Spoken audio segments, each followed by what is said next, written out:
Hey guys, welcome back to another episode of Dynasty After Dark, getting you ready for all the 2023 draft picks and going through the running backs today. I'm your host, Calvin Timms. You can find me over on Twitter at TDC_Calvin or on the Dynasty After Dark YouTube channel, anywhere you can find the podcast. Make sure you give the podcast a like, subscription, comment, whatever it is to help the algorithm gods this week. I don't know what it is, to be honest with you. I'm just out here talking to my best buddy Dale, about some football. So Dale, how's it going? You can find him over on Twitter at Dynasty_Dale. You ready to talk about running backs? Oh, I am very excited for all these running backs. Like they're all pretty close together except for one guy, and I'm very excited to talk about him though. Mm-hmm.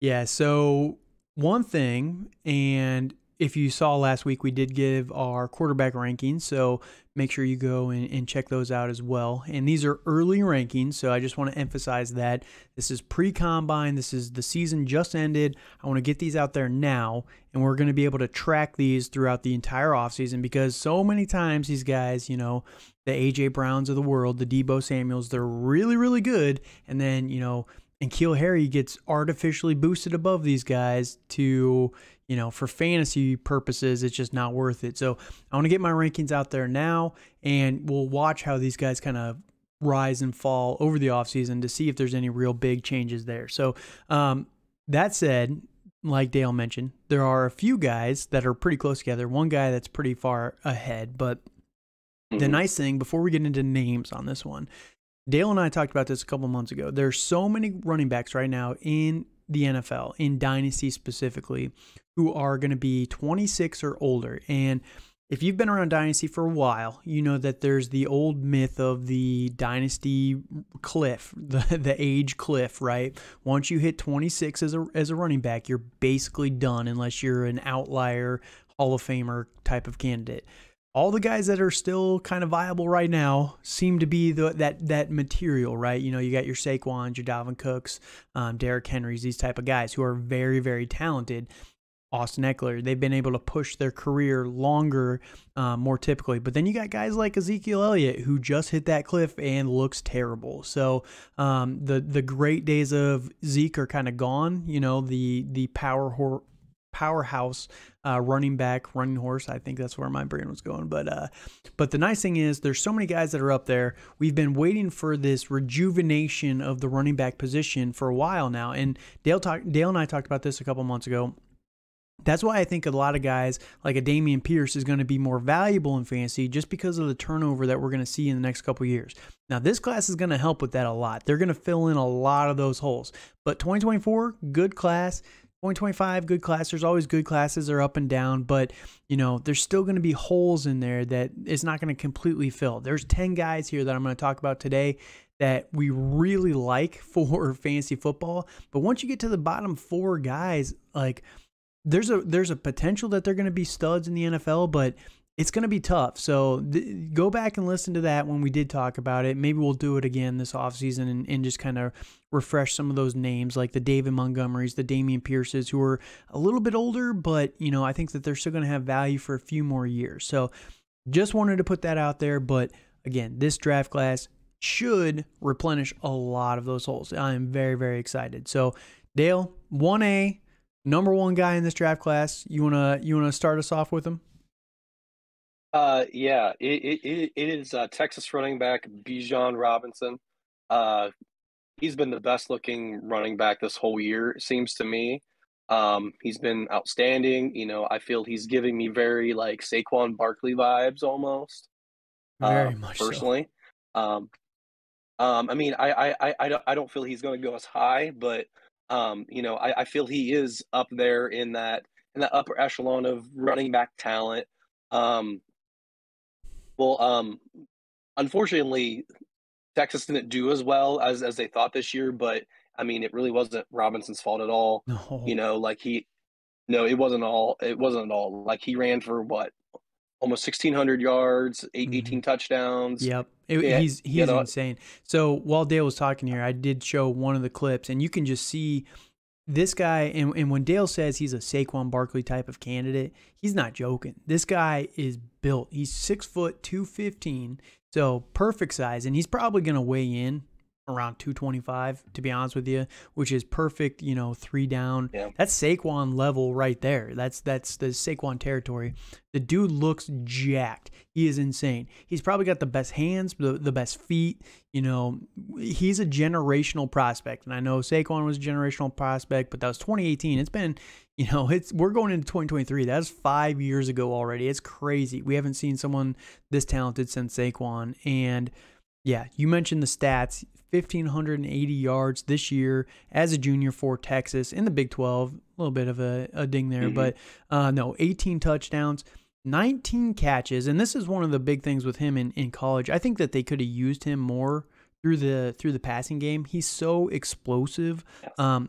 You got 19 catches and you're averaging 16.5 yards per catch. That's nuts. That is just absolutely insane for a running back, right? That's you're looking for that from your wide receiver. So, basically he's the best candidate in this draft class. He's probably going to be a top 15 running back, which, is kind of taboo in the modern NFL, but that's just how good he is right now. And there's not a ton to talk about with Bijan. You've probably heard it from other people out there. We're not the only ones talking about Bijan. Everyone's been talking about Bijan for like 2 years, it feels like. He's just so exciting. And he has committed, right? We're not crazy here. I'm pretty sure he has. Yeah, I do remember that. I remember Jason laughing about it on the Baller. So, he has declared for the NFL draft, going to be a top 15 pick, and yeah, he's just one of the most talented guys. Now, one thing, and because we're going to spend so little time on Bijan, one thing I did want to just talk about with you really quickly, and I'm going to drop this on you, a little unexpected, so bear with me here. But if you have the 101, one thing I wanted to float out there, because Bijan has gotten so much hype, his value is skyrocketing. He's like a top 5 startup pick now. And yes. that's kind of the Kyle Pitts territory a little bit there. Breece Hall was, I didn't agree with the heights that Breece Hall was getting when he was kind of coming out too. But he was still a 2nd round pick, not top 5. And this is in like super flex drafts too. They're taking him over Jonathan Taylor. They're taking this guy everywhere. Would you trade the 101 or would you take Bijan Robinson? My vote would be to trade, because he's going to be a stud. But look at Christian McCaffrey, Todd Gurley. These guys can absolutely make a difference on your team. But if you can get multiple guys, the difference between someone like Bijan and, Jahmyr Gibbs, who we're going to talk about here in a little bit, who's the number 2 guy in this class. If Jahmyr Gibbs hits and he's the 2 pick, in a 1 quarterback, or the 4 or 5 pick in a super flex, you could get Jahmyr Gibbs. You could get Jahmyr Gibbs with like a Garrett Wilson and maybe even a 2nd on top of it. People are paying out the nose for Bijan. So that's the only context I want to give there. I want to hear your thoughts now. Would you trade the pick, or would you take Bijan? Well, I really like Robinson, and I think I feel he's going to give you Saquon-like numbers his first couple years. But I think I would rather have that package of what you're like. It's like you were saying, if you can get like a Garrett Wilson, it's for instance, and just be able to trade back and get like their like 2.5 or something like that, or excuse me, not 2.5, they're 104 or like 105, and like Garrett Wilson or Chris Olave or if you can stay in the top half, I think that'd be the one key. Yeah. You're not trading out in the top half. You're getting one of these locked in running backs for sure. Absolutely. All we're saying is shop it around and see what you can get, because again, I've seen him go, like 100%. People are trading Jonathan Taylor for the 101 this year, which is just nuts. You know what I mean? Like wild. It's wild. Bijan is so hyped, and I like the talent, but we saw with Breece Hall, right? One injury and he is done value-wise. So that's all I'm saying is if, and typically, if you're the 101, you probably are more than one player away as well. So just a little bit of advice there. So go shop it around. Bijan, he's not going to miss for you. I feel very confident saying that Bijan is going to hit. He's not going to be, who was the guy that just absolutely wrecked everybody. The top running back pick that one year, was it for the Browns? Oh, Trent Oh, Richardson. Trent Richardson. Yeah, I don't think Yeah, he's going yeah, to Trent yeah. Richardson for us. So I No, think he'll no, be no. fine. So I feel very confident that Bijan's going to be a long-term asset. But, you know, if you're the worst team in your league and you're looking, you need more than just one running back, go shop him. That's all we're saying here. So, Absolutely. Bijan Robinson, 1A in this class. Pretty big gap between 1A and 1B here, but you know, these other guys are very good. That's why I wanted to put them in the top tier as well. You know, they could be a tier 2, however you want to really call it, but I think that these guys are, if Bijan wasn't there, honestly, you can make an argument for a lot of these guys to be a top 3 pick in a super flex. You know, the first running back off the board. You know, at one quarterback, all these guys would probably go as the number 1 overall pick. So that said, we're going to jump into a couple of these other guys. The number 2 guy on my board is going to be Jahmyr Gibbs, and he is with Alabama. He switched to Alabama from Georgia Tech this last year in 2022. You know, Georgia Tech, small school, not the most well known. He was still okay for them, but comes over to Alabama, very explosive, and that's kind of the best way to put him. And if you watch the bowl game, he was pretty good there as well. Not the biggest touchdown threat out of all these guys, but he's just so smooth and fluid, and I think that's why he's probably going to be the number 2 for most people. There's hype about him going in the first round, the back end of the first round, if someone really needs it, linked to Buffalo like every running back ever for all time. Right. But, you know, his stats, again, they're not the most impressive, but it's with Alabama. They don't really need a ton of guys here. They have a stable of guys, 151 carries, for 926 yards, 7 touchdowns, 44 catches for 444 yards. Very, very good there in the passing game. He's got very good hands, and another 3 touchdowns through the air. So all in all, very explosive guy, not utilized a ton, didn't get a ton of carries over at Georgia Tech as well. That's probably the number 1 concern I would have for someone like Jahmyr Gibbs is we saw with Dameon Pierce, right? And here's a couple of highlights for you, but you can just see the speed here if you're watching on YouTube. If you're not, I highly recommend it. We're showing a couple of these highlights. The dude is just so elusive and so fast. And just one more for you real quick here, but you get him in space and he's just a weapon, right? So Jahmyr Gibbs has a lot of potential, but we just haven't seen a lot of usage from him. Same with Dameon Pierce. You know, get towards the back half of the season, Dameon Pierce he's just not strong enough for the NFL level just yet. I think that he'll get there, but you know, I just think that we're going to need to slow play our expectations with Gibbs. What are your thoughts on him? No, I agree with that. You know, he's quick. He has good hands. You know, I mean, even for being at Alabama and them not having as many weapons as they normally do, like he was shining quite a bit. Mm-hmm. I felt that helped him a lot. You know, I can see him going into really any offense that there is. You know, I can see him.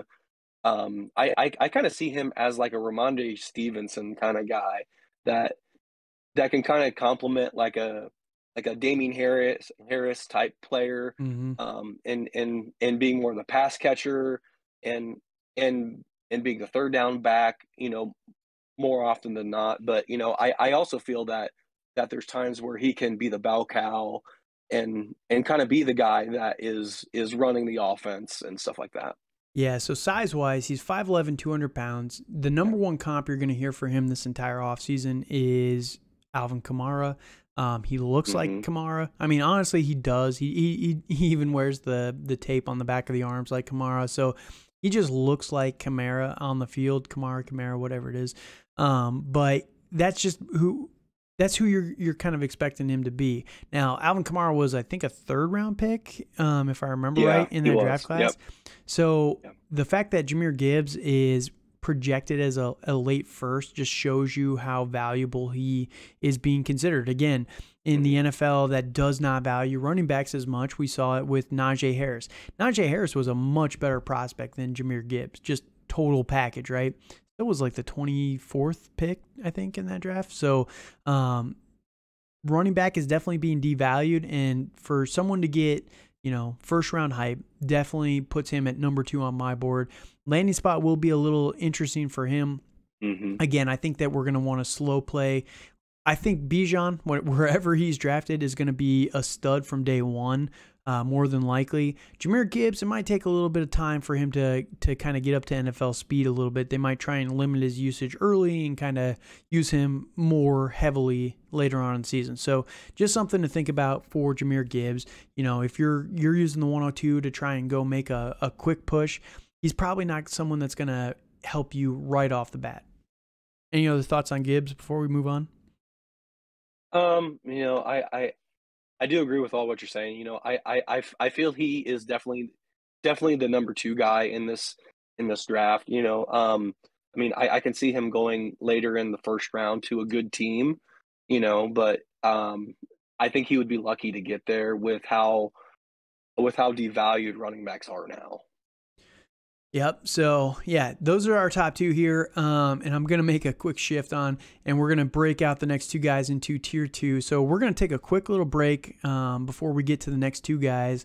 And because I do think that there is going to be a little bit of a tier break in the actual NFL between these 2 guys. So we're going to take a quick little break here. We'll be back shortly with tier 2 for our running back rankings. Thank you guys for joining us again.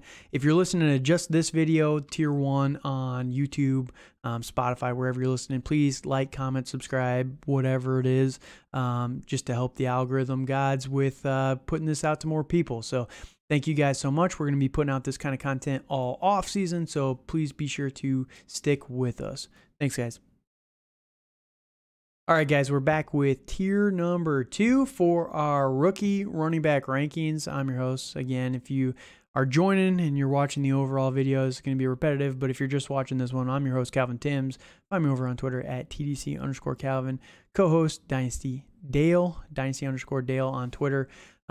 We just got through with our top 2 guys, Bijan kind of in a tier of his own.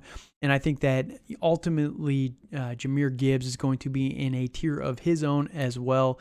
So we're breaking out these next 2 guys into our tier 2, 1A, 1B for Robinson and Gibbs there.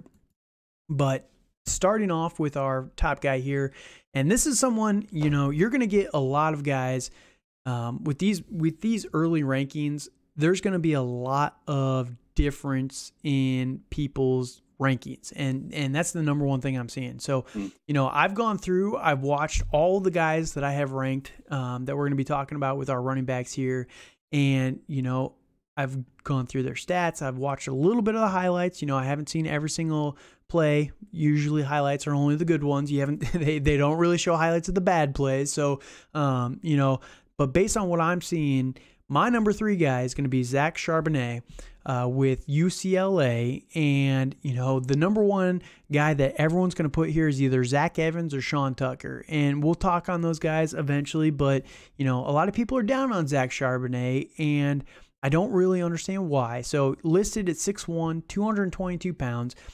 He's a senior, so he's a little bit older, but he played for Michigan for 2 years, transferred after his sophomore year to UCLA, played 2 years with them, was supposed to be coming out last year, but recommitted to UCLA for 2022. Kind of shocked a lot of people. People really liked Charbonnet last year. He was a really highly ranked at least for Dynasty. People thought he was going to go pretty high, top 3 round running back last year. And, him going back probably was a good decision for his career. When you look at his stats, and we'll break them down here quickly, but it's very clear split, right? He's got 2 years at Michigan, 2 years at UCLA. Through Michigan stats, he had 168 carries through 2 years, which is not great. 850 yards, 12 touchdowns, only 14 catches for 71 yards, no touchdowns there. Doesn't have any receiving touchdowns at all in college, but UCLA over 2 years, almost 400 carries, 398 carries for 2,500 yards. He had 27 touchdowns, which is just massive there. But then this is the best part for Charbonnet, why I liked him going back. 61 catches for 518 yards. Now, that's over 2 years, but anytime you're a running back in the in college getting more than 30 targets or catches, I guess. I don't know the exact target numbers here, but anytime you're getting that many targets and catches, that's a good sign for the NFL. And, averaging 8.5 yards, it's not Bijan Robinson's 17 or whatever it was, or Jahmyr Gibbs's 11 yards per catch, but 8.5 for a running back is very, very good. And you couple that with the size of him and the highlights of him. He's a very good running back. He's probably the most stable out of all these guys. I think that you know what you're going to get from this guy. He's got upside, and he can be a true workhorse running back. There's no real flaws in his game from what I've seen, other than the standard rookie flaws. So the reason why I have Zach Charbonnet as my number 3 guy, top of tier 2 here, is just because I think that this early on specifically, not knowing a little bit more about some of these other guys, I think that he's going to be the safest one. I don't think he's going to bust at all when you get to the actual NFL, and I think that you're going to be able to rely on him for fantasy. Do you have any thoughts on Charbonnet? I do agree with most of that. I will say that for his first 2 years, like I did see him play at Michigan, since I do watch a lot of Big Ten games. And he was really good. He was a very good runner. Like, he runs north and south, which is honestly what you need in a runner. Like, it's not good when you see a runner in college that likes to bounce outside all the time, because if you do that in the NFL, like, you're not going to get as many yards. It's just plain and simple. So, I do think it was smart for him to go back to college for another year, to have some better numbers. Like, he's probably going to go to the Senior Bowl this year, and he's probably going to shine there. I think the biggest thing that I see is that he's not a very good pass protector either. Is a big thing. So that's probably going to kind of hurt his stock maybe a little bit, and maybe not have him be in on on the third down plays where he could catch those passes. So I think that's his biggest knock in his game, is that. So sure. And the one thing with that too, real quick, is just that's probably the number one knock on most rookie running backs. Yeah. Like, they just don't ever use these guys for pass protection in college. So when you hear that, if you're newer to Dynasty and fantasy football, don't worry about that too much. Most running backs, when they're young, suck at pass protection. They just are terrible at it. So it's something that a lot of these guys learn. And when you're that big, 6'1", 220, you're going to be able to pass protect pretty well. James Conner, great pass protector, right? That's who I'm kind of envisioning here for Zach Charbonnet. Yeah. So talent-wise, I showed a couple of highlights of him while you were talking there, but he's just very explosive. Very he is. Like, he's someone who reminds me of old school Leonard Fournette back in college, where he embraces contact and he's not afraid of it whatsoever, right? Agreed. So, and he's big enough, right? Yes. No, I fully agree with that. And that's going to help him be very solid for Dynasty. I think he's probably going to fall down our rankings of maybe a spot or two, because these guys may, because some of these guys may have the more physical traits and stuff like that. But, but overall, like, Charbonnet is a very solid running back. I can see him going in day 2 pretty easily to a good team and really contribute. Yeah, he's like the perfect round 2 running back, like a J.K. Dobbins from a couple years ago. That kind of range. Yep. But yeah, we'll see. I think for the most part, we're probably going to do probably 3 sets of rankings, I'm guessing. So we're going to do this one now, early rankings.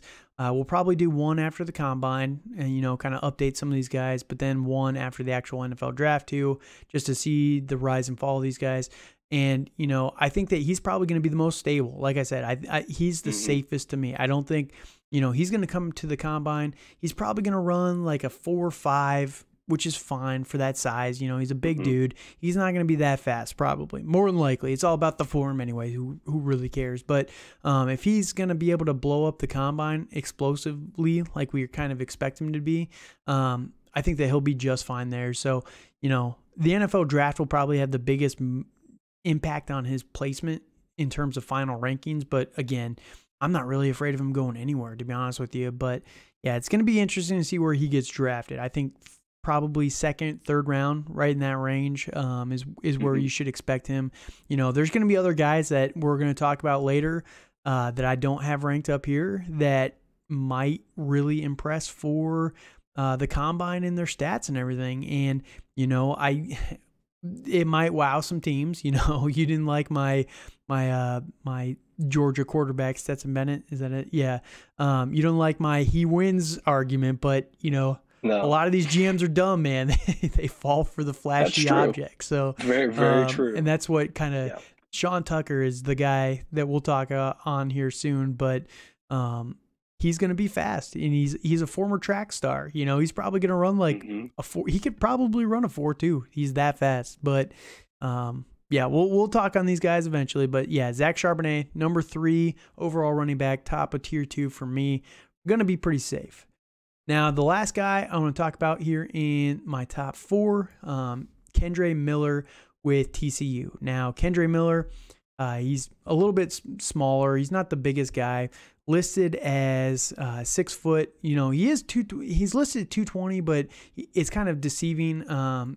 Sports Reference, if you ever go there for some player stats, they have him listed at 206. So he's somewhere in between. Let's call him 210 just as an average here. That's pretty good size, a little bit smaller, but by the time the actual combine rolls around, he might be able to pack a little bit of weight on there. But this cat is someone that I'm very excited about. I'm very high on Kendre Miller, probably a lot higher than other people, but this guy is so explosive. Oh my goodness gracious.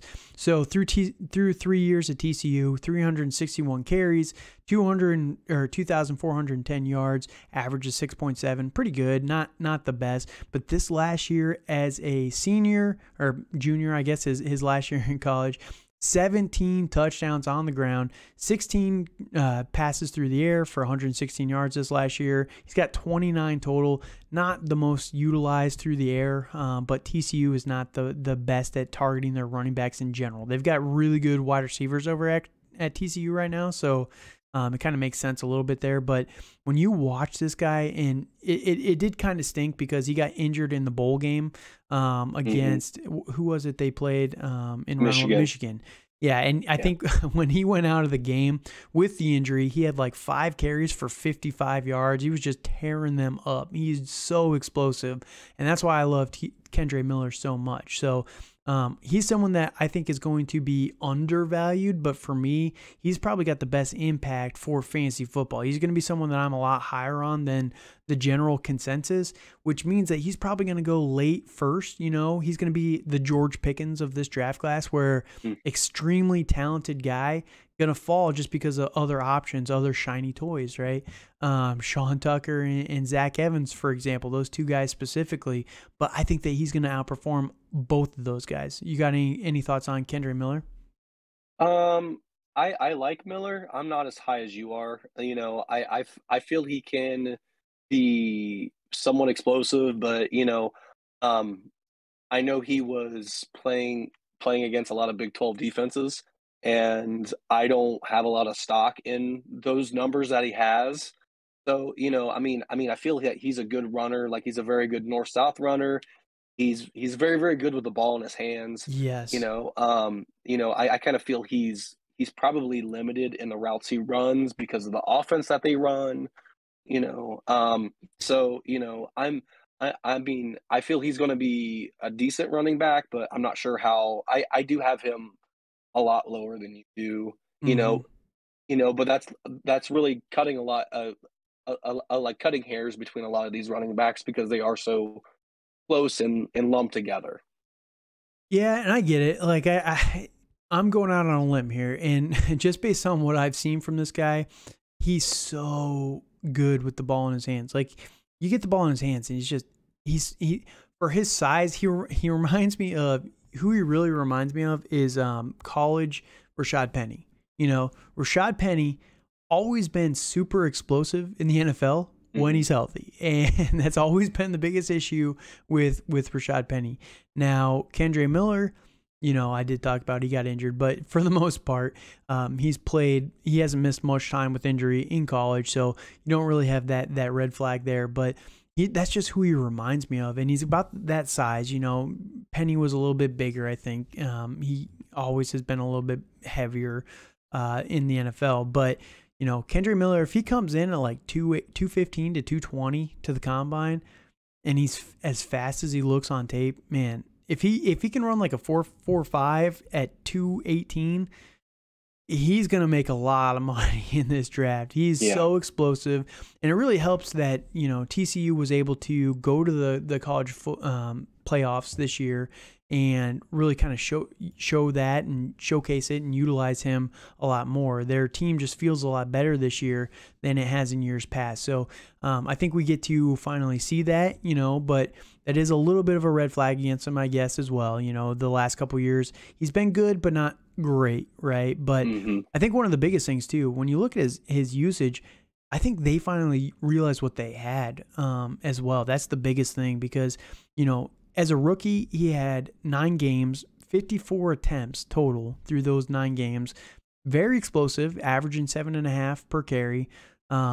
Last year, 10 games, 83 attempts, not really much of a change. But then this year, 224. To go from 83 to 224, that tells me that they realize what they have in this guy and that he's worth showcasing a little bit more there. So, that's a big jump right there, and I'm glad they were able to do that this year. But Kendre Miller, again, I think he's the George Pickens of this class. Very, very talented, probably more talented than some of the other guys. Honestly, he's probably more talented than Zach Charbonnet, but I think that Charbonnet is probably a little safer. That's the only thing with him. So, but the upside for this guy, I want to put him in my top tier, like my top 3, tier 1, maybe 1B with Jahmyr Gibbs. Draft capital will have a big part of that, but, I really like the talent of this guy. So just something to think about. Again, you're going to hear all offseason, a lot of people are going to be lower than me, and I get it. I'm going out on a limb here, but I'm planting my flag. This guy is just too good with the ball in his hands. He's Christian McCaffrey with the ball in his hands, man. You just cannot bring this guy down. So that's my thoughts on Kendre Miller. Anything else before we get out of here? I mean, it's with Miller. I mean, like what you said, like I just feel he's good with the ball in his hands, but I just feel I have to see more in that to really separate him from the others. Yeah, and again, draft capital is going to be huge for these guys every time it is, and when it gets down to it, and when rookie drafts come around, there's going to be a consensus. There's going to be a consensus top couple guys, and you're going to have an expectation of where these guys are going to go. For me, George Pickens was one of my top 4 guys. He was going in the early second round. That was great for me because that means I didn't have to reach on him. I didn't have to take him super high, and I still got a huge value. I love George Pickens over Sky Moore. I love I did like George Pickens over Christian Watson. That's a little to be determined, I guess, after Aaron Rodgers is gone here. But, I liked him over some of these other guys that were going in that draft class. And Jahan Dotson is another guy, for example, that I like George Pickens over. But we're just going to have to see where these guys get drafted, how that consensus starts to play out, and then where the value is in your rookie drafts. But like I said, I want to get this out here now, get this guy's name out there to you so you can start watching these as we start going through the offseason. So that's it for Tier 2. Anything else here before we move on to Tier 3? Nope. All right, so thank you guys for joining us. We're going to take a quick little break here. We'll be back shortly with Tier 3. Hey guys, welcome back to another episode of Dynasty After Dark. This is part 3 of the running back rankings. So if you have been listening, and if you're listening to the overall one, you just heard Tier 1 and Tier 2, but it's been a couple days for me and Dale here. So find us over on Twitter at TDC_Calvin or at Dynasty_Dale. Dale, pretty good bowl game yesterday. The championship game, complete blowout there by Georgia. Was horrible. It was horrible. I did not watch it. I'm glad I didn't even waste time watching. I asked Megan, my wife, she does not like sports at all. She just does not care about sports. I said, "Do you know who's playing?" She goes, "Georgia." And I said, "Yeah, and TCU." And I said, "Do you know who's going to win?" And she goes, "Georgia." Said it so confidently. She has no idea. I was like, "Oh yeah, you're right. They're going to blow them out." And lo and behold, Right. oh my goodness, that was an ass whooping. So, all right. That said, it kind of stunk because you didn't get to see many highlights from many of the TCU players, but Yeah. the Georgia defense, man, is just on another level. And TCU, it was a Cinderella story for sure, but yeah, it had to come to an end, I guess. So Yeah. I was hoping to see a lot of Kendre Miller, who we just talked about on last episode, but Agreed. yeah, didn't get that Agreed, chance but because Yes. it was such a ass whooping. But all right, Well, so that's and on top of that, like he had his knee injury, so yeah, that is true. yeah, so that's going to be something to look out for like future. But I don't think that's going to affect his draft stock. He's a running back. What running back doesn't have a knee injury? So. I know. So, it's crazy, and we're talking about running backs here. So this is tier 3 of the running backs. Thank you guys for tuning in for this one as well. And this is some spicy names here today. We got 4 guys that we're going to talk about, but I am just gonna be a little transparent here. So Bijan Robinson, we talked about him in tier 1. He's our 1A, kind of a tier of his own almost there, but. He's kind of becoming the consensus number 1 dynasty running back, and I'm in a startup right now, and it's going to start tomorrow or Thursday. It's going to start Thursday, first thing in the morning, and I'm in the 6th. I'm going to be the 6th pick. It's a super flex, so probably all your top quarterbacks are going to be gone, and I'm going to have a choice between Bijan Robinson or Justin Jefferson. So it's going to be interesting to see what I actually end up doing, but. The hype that Bijan gets, I feel like I could get Justin Jefferson plus at this point, which is going to be crazy. So, I would definitely agree with that. I mean, if you make the pick, I would go JJ all day. Right. But well, it's also tight in premium. Me. It's tight in premium, so I'm also thinking Pitts there. So it's going to be tough there, but yeah. But yeah, definitely. just to be transparent with everybody, I said trade Bijan Robinson, but.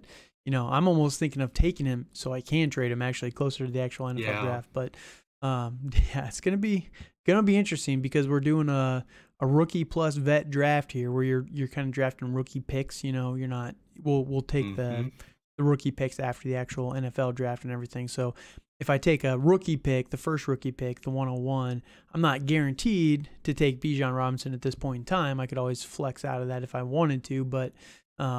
Yeah, it's going to be interesting to see where a lot of these rookie picks start to fall with the startup here. And there's a couple names here that we're going to talk about here shortly that I think are going to go higher in this startup than I probably anticipate with those rookie picks. But, I like these guys, but there's some question marks on them. And I think that's the best way to to talk about them right here. So the first guy in this tier that I wanted to talk about with you is going to be Zach Evans. And Zach Evans is pretty much the universal number 3 guy for a lot of people right now. He's listed at 5'11", 212 pounds, played for TCU for 2 years, and then transferred over to Ole Miss, where he played a full season as a junior there. Pretty interesting breakdown, through 2 years at TCU, 146 carries, 1,000 yards, 1,063 if you're being precise there, 9 touchdowns, 18 catches, 200 yards, a touchdown there. 1 year at Ole Miss, 144, so 2 less carries. So he got a lot more usage at Ole Miss than he did at TCU. Almost the same amount of yards, 930 versus 1,060, so a little bit less there. Same 9 touchdowns, 12 catches. So he's a very good prospect. But here's the thing with Zach Evans, and I'm not sold on him being as good as a lot of people. And when you start to talk about him, I'll show a couple highlights here, but, I think that he's a big play kind of guy. He's a powerhouse kind of guy on the ground. He's got a lot of tools that are very good, but the one thing that does have me really worried about him is his pass catching usage. And, I don't think he's the most natural pass catching back. And for fantasy football, all I ever play in is PPR. I don't do standard at all, ever. It's just boring. And half point PPR, Yeah, it's just kind of watered down a little bit. It neuters some of those top guys. I like having more Hmm. options, your Amon-Ra, St. Browns, those type of guys who are more PPR machines, right? So I like full PPR. I'm never going to play in a half or a standard. And in that case, Zach Evans is someone that makes me a little nervous. And, you know, 10 touchdowns, 20 touchdowns total in his career. We're talking about a couple guys last time, Kendre Miller, Zach Charbonnet. These guys are in tier 2, and they're just smoking him in terms of touchdowns. They find the end zone. There's no question whether they're going to be able to get in the end zone. So I don't know. Zach Evans is someone that I like, but I'm just not as sold as the community. Like I said, consensus number 3 overall. I think that there's just a little bit of more risk to his profile than what a lot of people are willing to admit right now. What are your thoughts on Evans? I will say with Evans that he has a lot of talent, but I mean he hasn't produced as much as some other backs that we're going to talk about. I think he is very interesting because of how explosive he is. I mean, I I do know for Ole Miss that they were more run heavy and more run committed in the past couple years. So he was a part of that last year. And I think their quarterback did have quite a few like rushing touchdowns. I feel pretty confident on that. So so so that kind of plays a part into his stats, in his touchdown and rushing stats too. So Sure. so having part of that, I wouldn't worry about production per se, on that part. Yeah, yeah. The quarterback had, I mean, well, he only had one touchdown, I guess, but Jackson Dart. yeah. Yeah. But 128 carries Yeah, is a yeah, lot for, yeah, for yeah, a yeah, quarterback. yes, yes. It was a lot of carries and a yard and a lot of yards taken away from Hmm. Evan. So, I wouldn't worry too much about that. I mean, I will say that he has a lot of talent, and that if he played in a different system, like for instance, if he played in like Georgia's system, I think he would flourished. Yeah. Yeah, the biggest thing for me on Zach Evans is he's not even the best running back on his team. Quinshawn Judkins, if I'm saying that right, he's a freshman this year. He just destroyed Zach Evans in pretty much every measurable you could ask for, and he just, yeah, really outproduced Zach Evans. And that's a Yeah. little concerning to me for a junior who should be a lot more well prepared. Played for TCU, now playing for Ole Miss. Lane Kiffin offense, loves the run a lot more.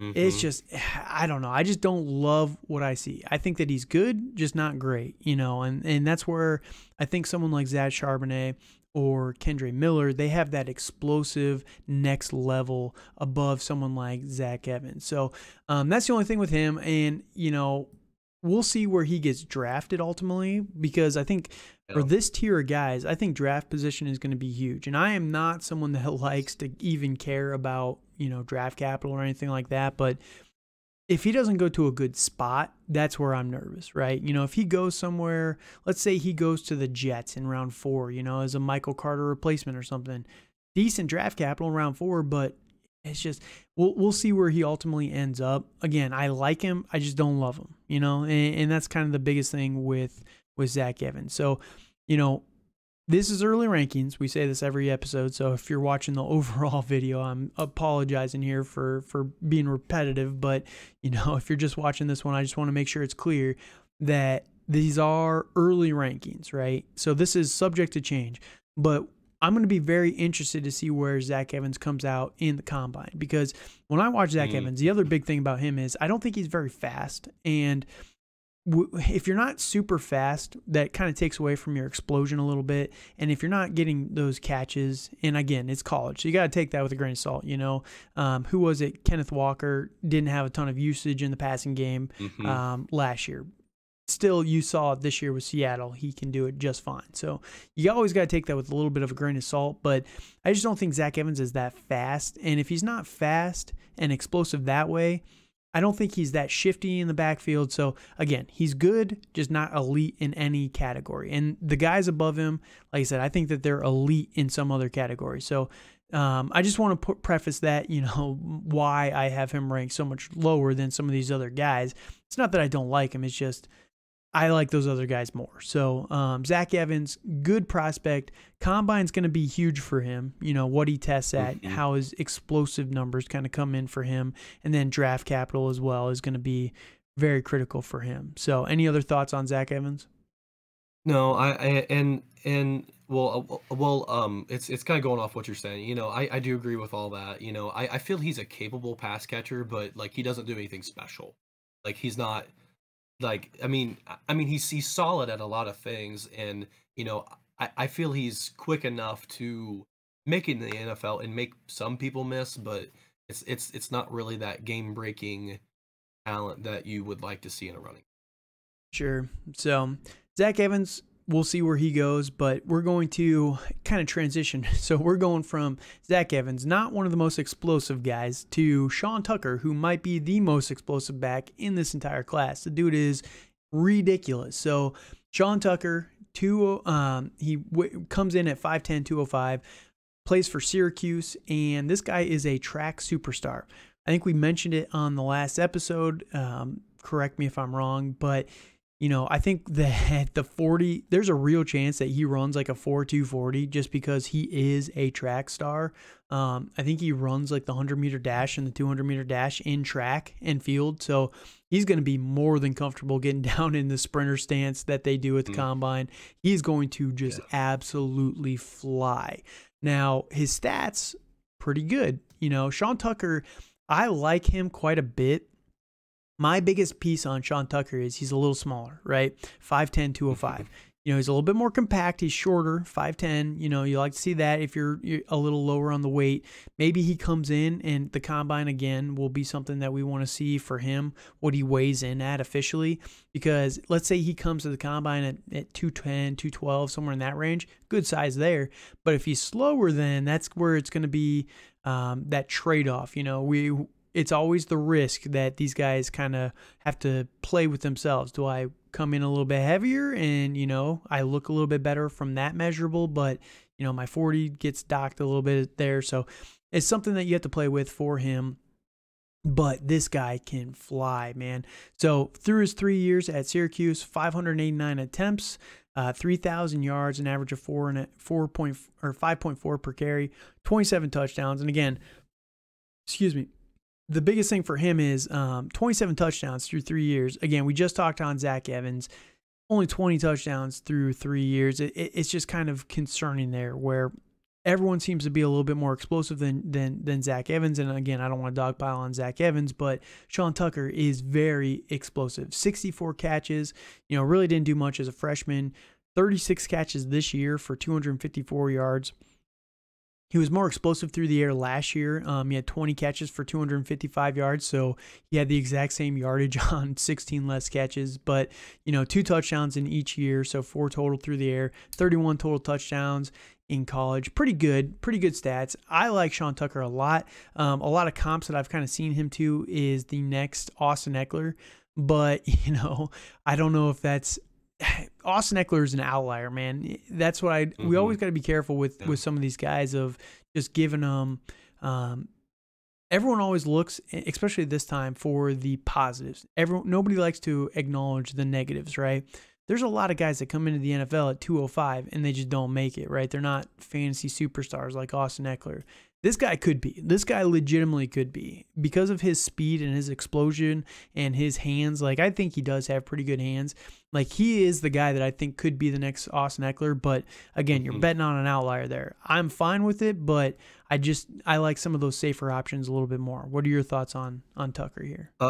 Well, it's with Tucker. I really like him. I mean, I think I like him more than Miller. I think I would say he's probably my third or fourth guy, honestly. It's well, like with him being shifty and like having really quick feet and being able to switch direction is really going to play well in the NFL. He's strong. He has soft hands, which also plays nice in the NFL. I do agree he's quick, but I'm not sure how fast he's gonna Yeah. is the big thing. With him playing at Syracuse, like he was playing a lot of ACC talent, and Mhm. that's not as comparable to whether it's like SEC or Big Ten defenses, and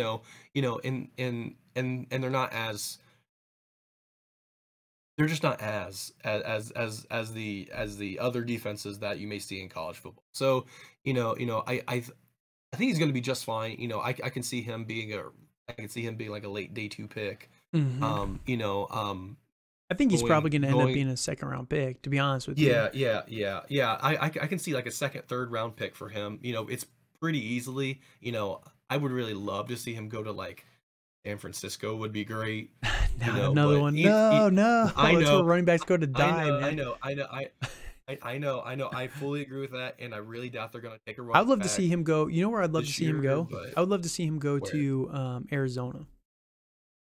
James Conner's that getting would be older. interesting. Yes, James Conner's getting yes, older, yes. right? And I think that there's not a great option behind James Conner.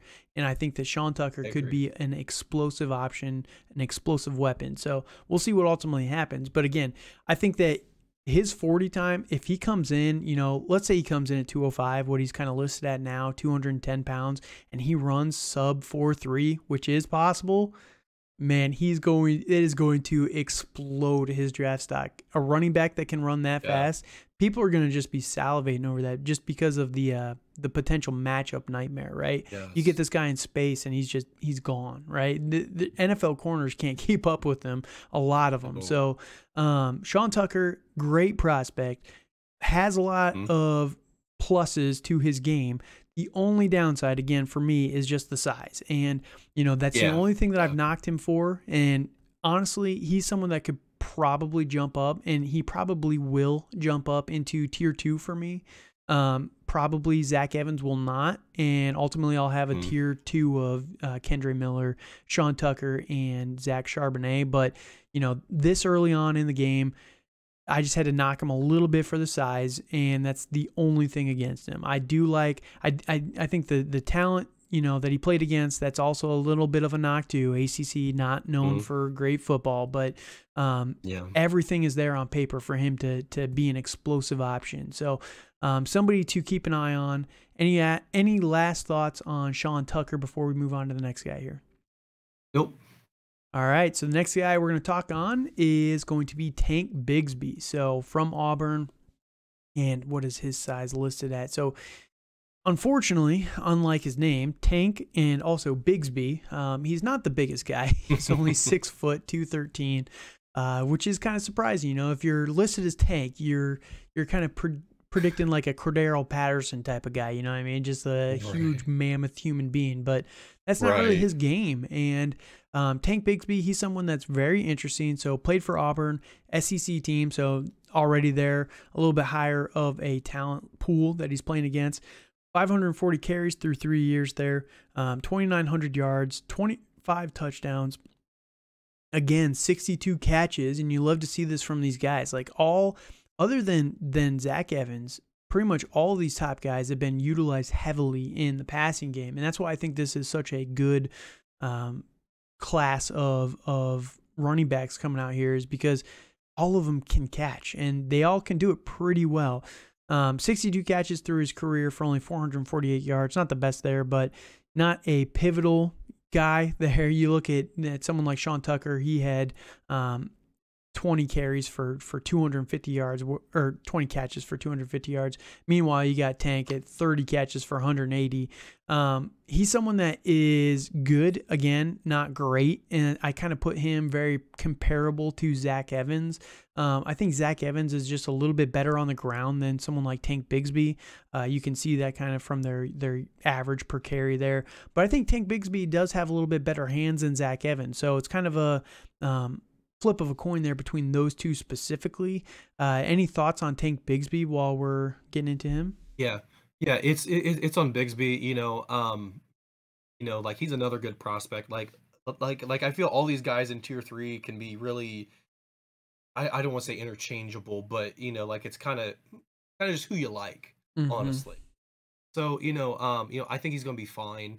Um, I know for this last year that like Bigsby ran behind a really really bad offensive line. So I think that's going to help him in the NFL be more patient and kind of wait for holes to open up. Mm-hmm. I think that I actually feel that's a really positive for him.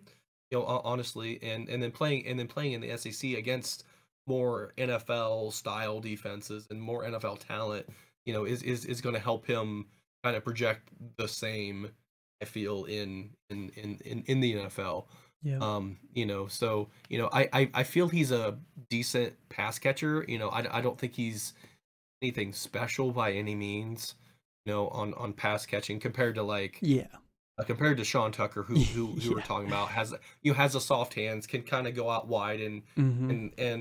and play that role. I can see Bigsby kind of being more like of a screen game kind of guy, Yep. and stuff like that. And you didn't. Which honestly, yeah. I was gonna say you didn't see the highlight that I showed while you were talking there, but there is one catch where he does make a catch, kind of leaning forward in the hands, not necessarily. Yeah. Some of these guys have to be body catches, and you get knocked for that. But I do think Tank is pretty good in the passing game. Again, he's not Christian McCaffrey, Great. but you By don't any always means, need a yes. Christian McCaffrey.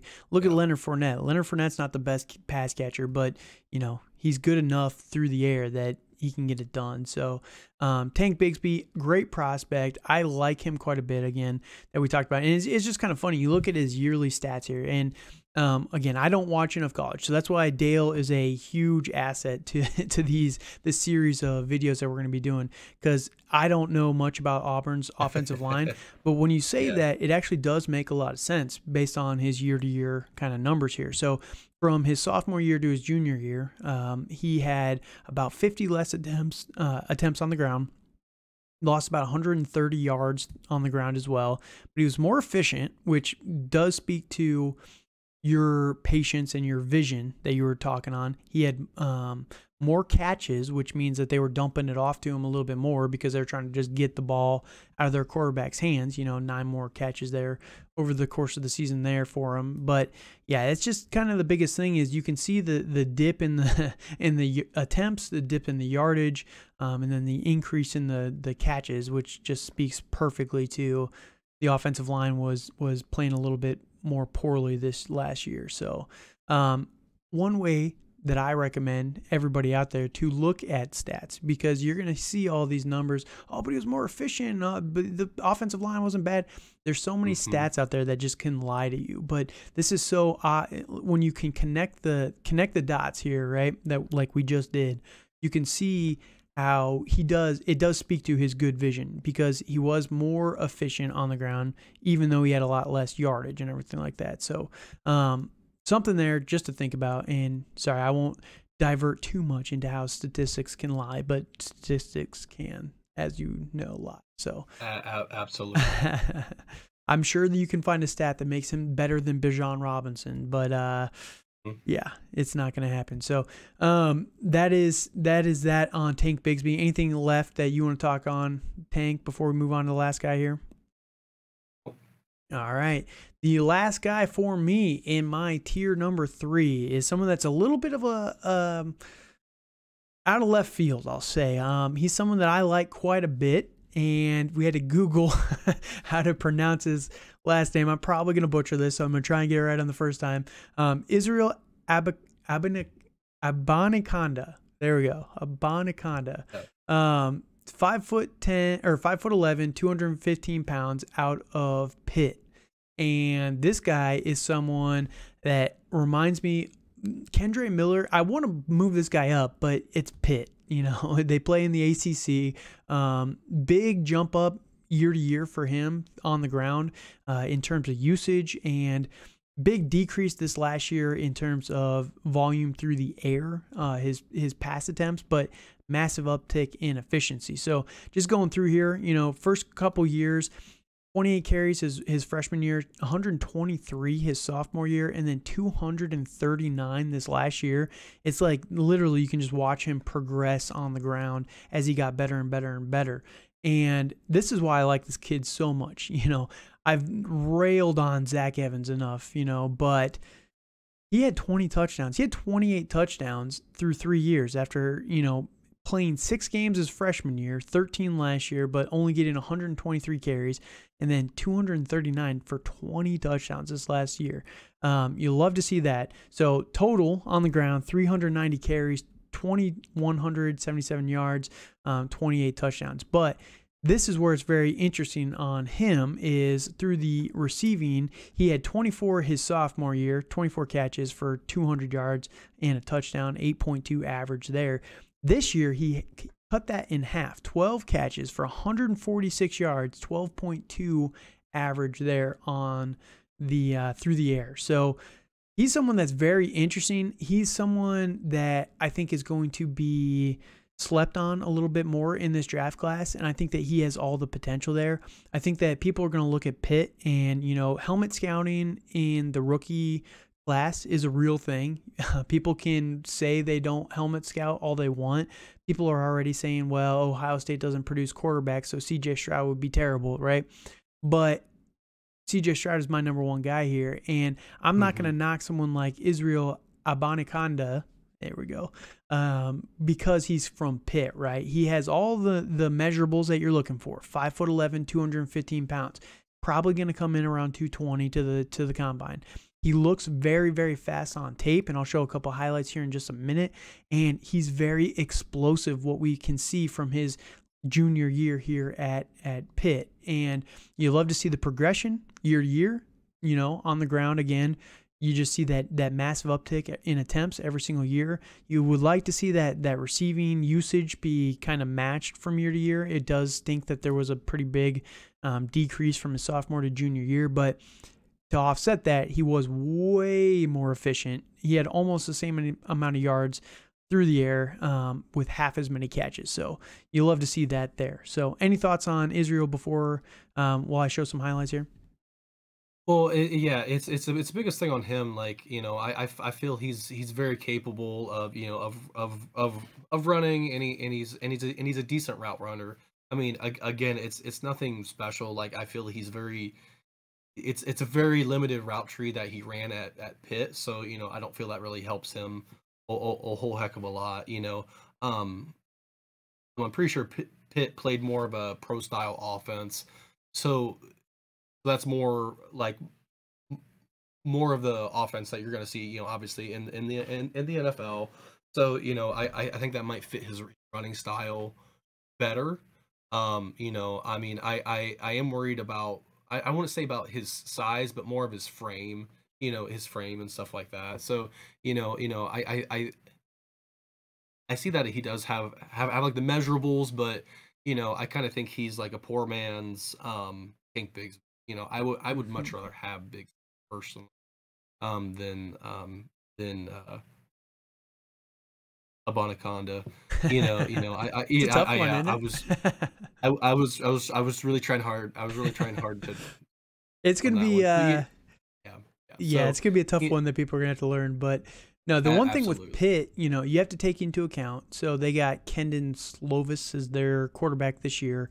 They did lose Kenny Pickett, who was a super senior. I think he played 5 years with Pitt.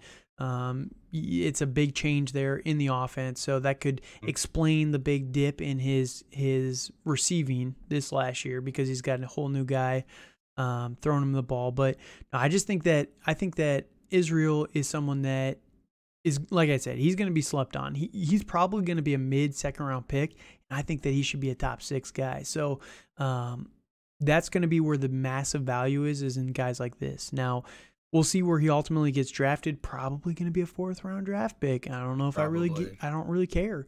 If he gets 3rd round or better though, oh boy, I'm going to be all over this guy in pretty much every single league. So here's hoping that, and you can see, you couldn't see, but the viewers out there, if you're listening on YouTube, watching on YouTube, or if you're watching on Spotify, I think I do have video on Spotify now. I haven't checked it yet, but hopefully it's working there. But if you're watching the podcast, you can see that in those highlights, it's very hard to bring him down with arm tackles. Like, he's not going to go down from an arm tackle. You have to wrap him up and really bring him down. So that tells me that he plays with a little bit of power, and he's got that explosive factor to him as well. That's why, when I was talking about him versus Kendre Miller, I really like him just as much as Kendre Miller. Honestly, I think that my top 6, if he gets 3rd round or better, is going to be probably Bijan Robinson, Jahmyr Gibbs, Zach Charbonnet, Kendre Miller, Sean Tucker, and then this guy. So that's how much I like this guy. I'm planning a flag on him early, but I do understand there is some risk. The conference takes into account that a little bit, but again, I'm not going to helmet scout there. Pitt has been good for a while. They play some good teams and some good games out there. So don't want to just knock them just for playing there. And we've seen guys come out of lower schools all the time, right? So don't want to just knock someone too much. Isn't Saquon from Pitt too, by the way? Or Penn? He went to Penn State. Yeah, Penn State. That's who I'm mixing them up with. But yeah, we've seen guys come to the NFL from smaller schools before and be just fine. So just because he's from Pitt, don't let that deter you too much from him. But someone I'm optimistically skeptical on here, where I think that he could definitely make a big difference here in your rookie draft. Someone that you can grab a little bit later, you're not going to have to break the bank on, and he's going to be a stud for a long time there. Any other thoughts on him before we move on to the next episode? I can see that, but I honestly see him being like a rotational guy. I don't see him being anything super special. That's how I see it. I don't see a lot of these guys being full-time starters. I only really see probably 2 guys being really full-time starters, with Robinson and Gibbs. I really think Abaconda can contribute, but I think other guys that you have would probably. It's possible, but the one thing too with running backs, more and more each and every year, they're going more towards committees. The NFL is cyclical, right? So eventually we're going to have workhorse, powerhouse running backs come back where it's all workhorses everywhere for every single team. But for now, everybody's kind of going to a committee. So, if he goes somewhere, I think that he has the talent that he can kind of stand out, like the best comp for him, for me, is Dave Montgomery. And Dave Montgomery came from a smaller school. People didn't expect him to be as good in the NFL or be a workhorse for Chicago. There was always, who was the little guy that they had? Tariq Cohen was with him forever. And then most recently, what's his name? Who's the backup in Chicago? Do you remember? I'm blanking on his name. Yes, Khalil Herbert, right? And Khalil Herbert, another guy, perfect example of a guy that came from a smaller school but has been very, very good. So I think that's kind of the role that Israel's going to have to take in the NFL. He's not going to be drafted to be someone's starter, but he's going to be drafted to a backfield. Let's say he goes to Miami. There's no way in hell that he's not going to take over the backfield in Miami within a season, right? The Tyler Algier for Miami there. So someone that I like quite a bit, but yeah, we'll see where his combine stats kind of come in. We'll see where the draft capital comes in, but someone to pay attention to now, so you're not surprised by him. Kind of like an Antonio Gibson type of guy here. But Gibson's a little different because he was a wide receiver in college. But yeah, that's it for this tier. So this tier 3, we've got Zach Evans, Sean Tucker, Tank Bigsby, and Israel Abanikanda. There we go. So thank you guys. We're going to take a quick break, and then we'll be back with tier number 4. All right, guys, welcome back to the last episode of our running back tier rankings. If you're watching the overall, this is going to be tier 4 here. You just heard us break down tier number 3. If you're joining us just for this video, thank you for joining. Follow us on Twitter at TDC_Calvin or Dale at Dynasty_Dale. Dale, last tier, you ready to do this? I am ready and willing. All right. So this tier, we've already had a casualty recommit to back to college. So Blake Corum was going to be part of this tier, just for everybody out there. But unfortunately, he recommitted to Michigan. I'm getting better with these names, you know, but we got a couple guys here in this tier. So there's a common thread, if you've noticed, through my tiers so far. And you know, tier 1 was the guys that I think are going to be first round picks. They're the workhorse potential guys. Tier 2 are the guys that, you know, have super high ceiling, super high floor. You know, they're a little bit more of a gamble, but I think that they're going to be able to make a splash in the actual NFL draft. They're going to be pretty high there, and then they're going to be pretty good for fantasy as well. Tier 3 are kind of the guys that are good but not the best, and there's some they're very good. They're good in most areas. You know, they're pretty well rounded, but not all of them are great, or they have some bigger risk associated with them, right? Tier 4, these guys are the outliers, and when I start talking about them, you'll understand why. But these guys are the ones that scare me for fantasy football. And you know, there's a lot of measurables, and I talked about this with the quarterbacks. I'm probably just not betting on these guys for what they're going to go in your rookie drafts. And not to say that they're never going to be good in the NFL. They could be great, but I'm not going to bet on them because I'm done betting on outliers, right? I'm not going to bet on the Kylers of the world, even though Kyler's been good, but he's small, man. Bryce Young, he might be just fine, but he's not Kyler Murray, and he's also very small. So I just don't want to bet on these guys that they're going to be able to outproduce their negative traits, essentially, right? But I'm going to talk to them, and I'm going to talk about them, and you can make up your own mind. They're all very, very good, don't get me wrong, but it's just very scary. So first guy we're going to talk about, probably one of the best, most explosive guys in this draft class, and that's going to be Deuce Vaughn. He's also the smallest guy in this draft class. He comes in at 5'6", 176 pounds. You know, that is not conducive for a workhorse running back. So he's never going to be a workhorse guy. At most, he's kind of a gadget guy, but with that size, man, 5'6", you are making a massive... You can never line this guy up in the slot, right? No. It's just not possible because even if he's one of the fastest guys, NFL corners, slot corners are going to be at least 5'10", you know, 5'9", 5'10", so they're going to be able to manhandle him on the line of scrimmage. So Deuce Vaughn, very, very good player. Very, very good. Don't get me wrong there.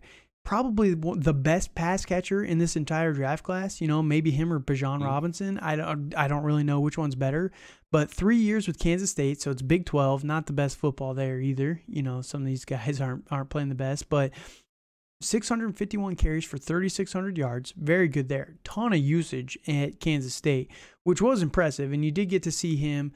I think it was the first play of the game against Alabama in the bowl game where he broke off an 88-yard touchdown, which was pretty impressive.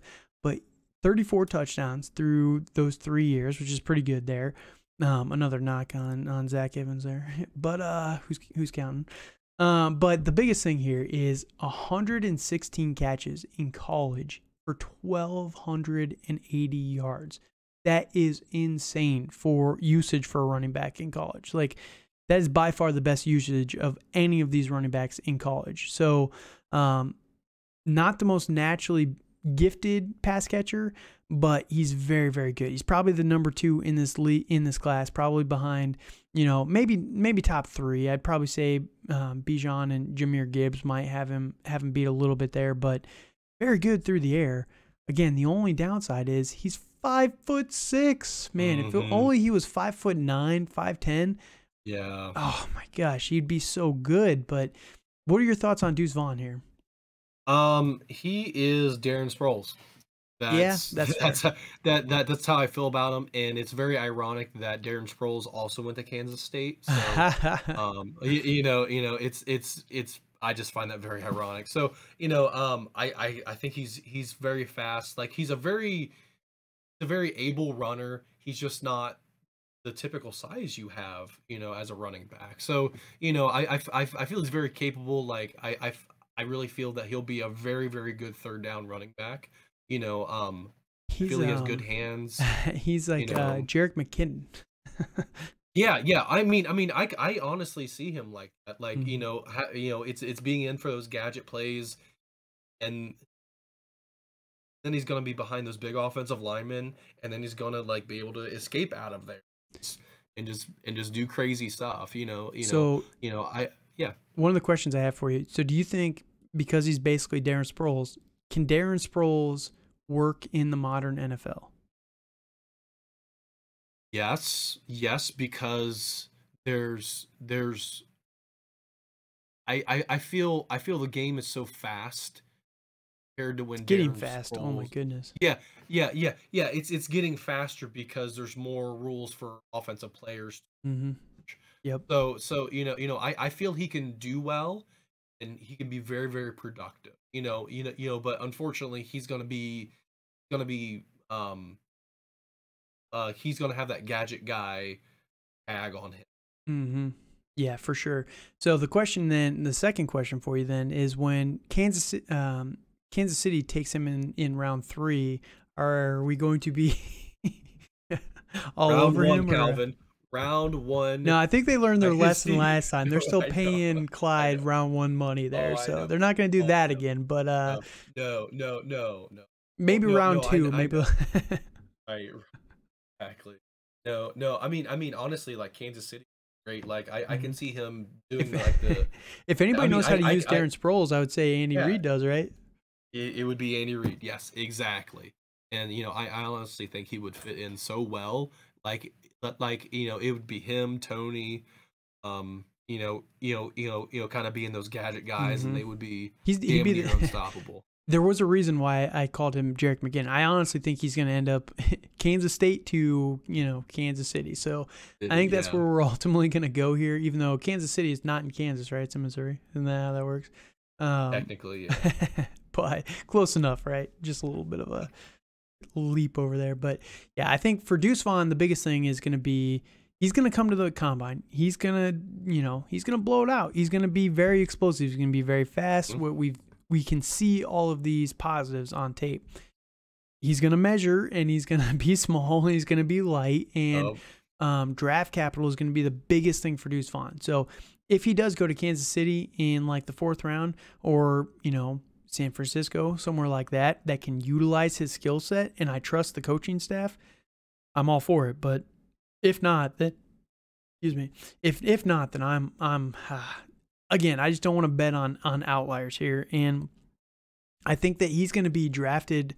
He's going to be overdrafted in rookie drafts. And we talked about in Tier 3, Sean Tucker and Israel Abanikanda are guys that I would rather have over Deuce Vaughn. Sean Tucker probably will go before Deuce Vaughn, but I would say he's probably going to go ahead of someone like Israel, and I would rather have Israel. He's the prototypical size, just as explosive, and maybe not as good as of a pass catcher, but still, I think that Deuce Vaughn, he's got some hills to overcome here.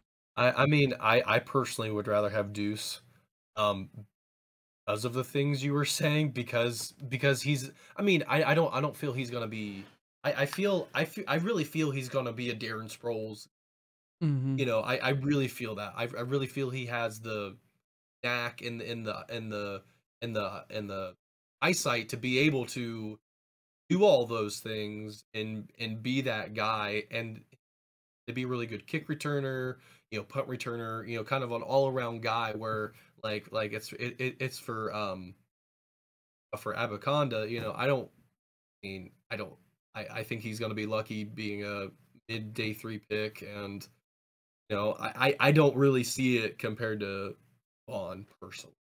We'll see. We will see. Tyler Algier was a 5th rounder, right? So I agree. I say this all the time, hey. You know this. I've railed about this so many times, but all the time people talk about how running backs are less important. You can get them more replaceable than ever. So fade running backs, but also don't draft any running backs that are taken in 4th, 5th, 6th round. Algier is someone that I really liked last year. I think I had him.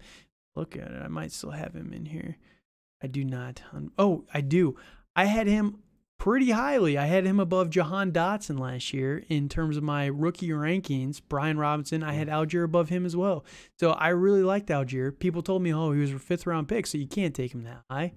Well, turns out he was pretty damn good. So, Deuce Vaughn, he's probably someone that is going to be very good. Again, my biggest downside with him is you can never put him in the slot, though. Like, you can't put him in the slot. And if you can't put him in the slot and he's only coming from out of the backfield or sweeps or something like that, I just feel like it's too gadgety for me. And I don't mind being wrong on someone like Deuce Vaughn, but again, I'm not right 100% of the time. As much as I don't want to admit that. I am right all the time. But no, I might be wrong on Deuce Vaughn, and I'm okay being wrong on him. So that's the biggest thing for him. So any other thoughts before we move on?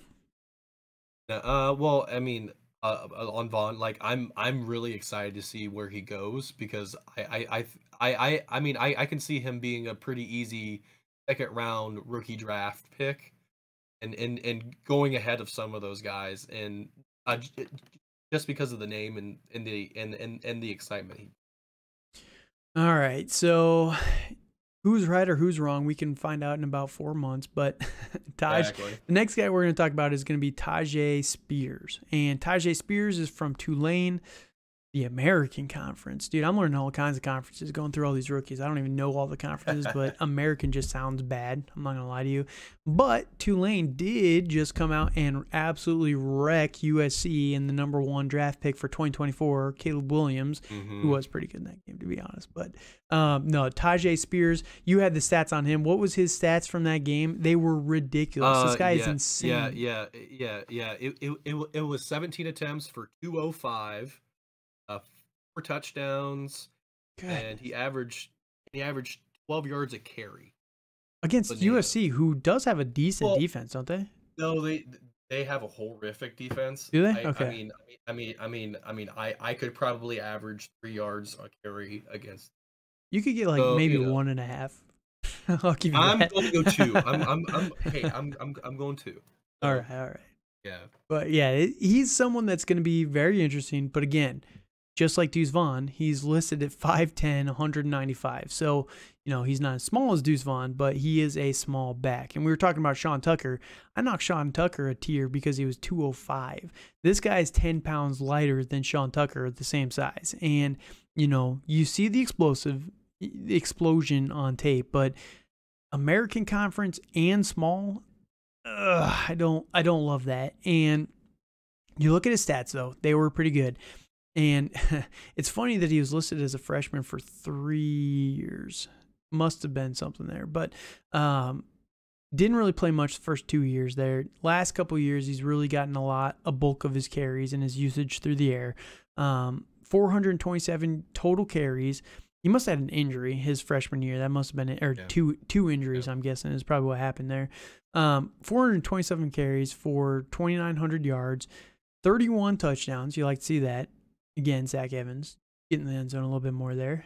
48 receptions for 564 yards and 3 touchdowns. So, above average stats on the ground, above average yards through the air. Pretty explosive when you watch him on tape, but again, he's a little bit older. He had that extra year. He is a senior or junior, I guess. He's a redshirt junior. How's that work exactly? College is weird. I don't really understand it all, but a 4-year junior. So whatever that means. And then, it isn't the best conference. He's a little bit smaller. And I don't think he's someone that I think is going to get no draft capital. He's probably going to go, he's a mid day 3 pick, a 5th, 6th, 7th rounder. And, Tyler Algier, I loved him. I did have him ranked pretty highly, but it's hard to bet on outliers like him every single year. And if it wasn't for him going to the Atlanta Falcons, I don't think that he would have gotten used as much. Atlanta had a very desperate need. at running back, and he was able to fill that hole. And he played very, very well while filling that hole. So Tyjae Spears is someone I think he's going to go somewhere to be a backup, and I just don't know if he's going to have enough to really make a splash, but just someone that's worth keeping an eye on. You have any thoughts on Tyjae? I really like Tajay Spears. It was the one game I really watched of his was their conference championship game. And really for him, like he was their whole offense. And the whole offense ran around him. So, it's for him. Like I just saw him run angry. He was all everywhere. He was passes. He was running through defenders. But it's really the big thing for him is just his build. So Yep. I think that's going to be his. I really think that's going to be his biggest detriment is his build and his size. And for him being a 4-year sophomore, like him having injuries is going to be a concern. Like he probably got like a medical red shirt 1 year, and that's why he was technically a sophomore. Or like however it worked. So I mean, I'm more worried about his injury history and him delaying. I do feel he has that going against him, but other than that, I really like him, and I'm really excited to see what he does. And Sorry, I muted myself there. He's very hard not to like, and yeah, like you said, he's got what it looks like. And one of his best attributes in my mind is his vision. I showed a couple highlights there. And what he's able to do is just, see the holes as they're kind of forming in front of him. And I do love that about him. So I think that there's potential for him to go somewhere as a backup and maybe carve out a role there. But yeah, I just have a feeling that he's going to go pretty late in the draft. And yeah, that's the only downside. So we're going to be shocked by some of the picks in the actual NFL draft, but Tyjae Spears, definitely a name worth keeping track of now versus later. So any final thoughts on him? Nope. All right. So the last guy we're going to talk on is someone that people are very high on. I don't know. He's bigger Deuce Vaughn for me. But yeah, Devin Achane from Texas A&M, Achane, I think it might be Achane.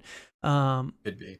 Dude, CH is like one of the dumbest letters, like pronunciations in English language. I'm not gonna lie there. Like church is CH, right? But then Nicole is CH as well. So how does that make sense, right?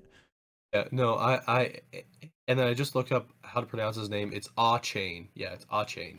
So it is chain. Oh, so it is sound. All right, great. Yeah, thank you for joining us for English Literature 101 here. But he's someone that is very explosive, just like Deuce Vaughn. He's literally bigger Deuce Vaughn. He's listed as 5'9", 185 pounds.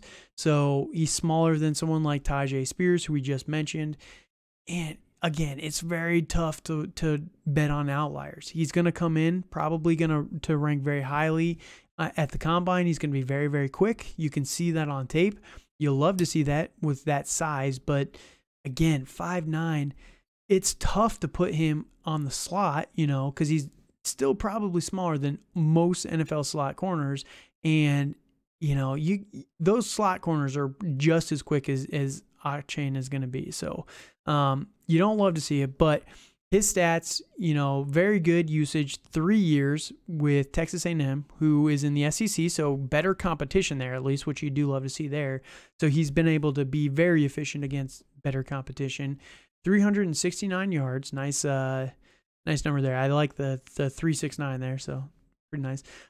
For 2,376 yards, not the best, not the most explosive guy, 6.4 per carry, but 21 touchdowns. Same as someone like Zach Evans, but it makes sense for someone like Devin Achane here because he's small, right? He's not a goal line type of guy. He's doing it more from 15, 20 yards out there.